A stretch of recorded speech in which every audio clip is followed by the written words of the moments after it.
Do more by doing less. With me, Charles Alexander, for small business owners, startups, and busy folks. So stop me if you've heard some of these. Eat, sleep, hustle, repeat. Everything you've ever wanted is sitting on the other side of fear. Your 9 to 5 may make you a living, but your 5 to 9 will make you alive.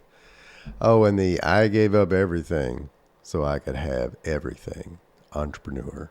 The I hustle, grind, punch fear in the face for whatever, a decade. No vacations, no parties, no family get-togethers, no friends' weddings, no anything. So I could I could do everything. So I could, change lives. All good stuff in terms of becoming, I guess, successful. What I have kind of figured out is that you can be successful and enjoy life and not be obnoxious. It's totally feasible. It's a thing you are allowed to do.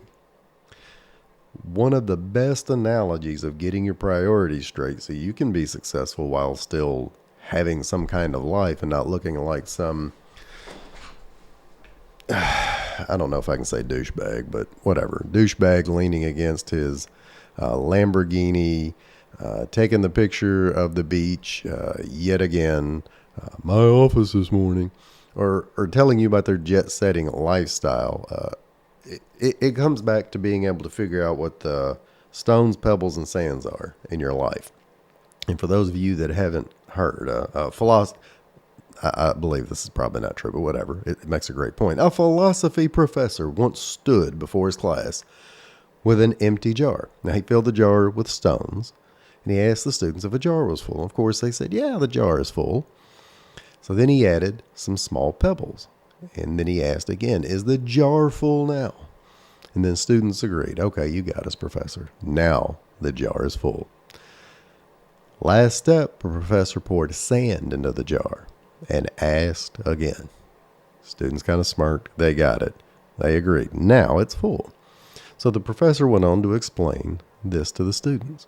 The stones are the essential thing in your life, your family, your health, your relationships, your faith.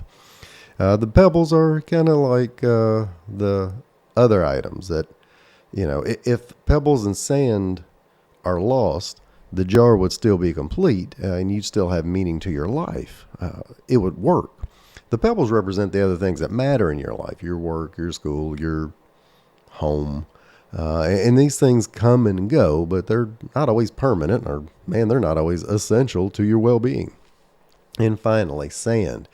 It represents all the small stuff, a lot of the material possessions, he said. These things don't mean a lot to your life and are likely only done to kind of kill time or to get little things accomplished. So how does that apply to you in your life and not feeling like you have to follow hustle culture? The problem with that analogy and a lot of those guys is that there's way too many pebbles. They have their stones, I think, laid out. They're not the same stones I would have. But too many pebbles and consumed with sand, and none of the things that I hear are usually faith-based or, sleep or family or health. So for me, I've been coaching for 20 years. I do coaching on my own. I have an explainer video business. The stones in terms of my personal life, faith, gym, one-on-one time with family, and sleep. I get those right, and I don't always get those right. If I get those right, everything else just falls into place. If I lift weights, if I listen to the preacher and apply some of it and read my Bible, if I spend one-on-one time, this includes my wife, with each member of my family, and I get some 7-8 hours, everything else is pretty good.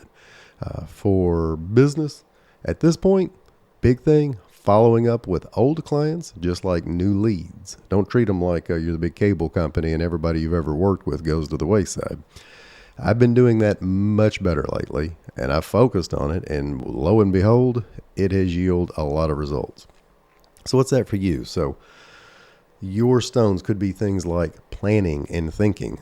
without interruption. And I know that sounds a little cliche, like I was just making fun of it, but I've never met a successful and happy business owner who told me they didn't plan regularly.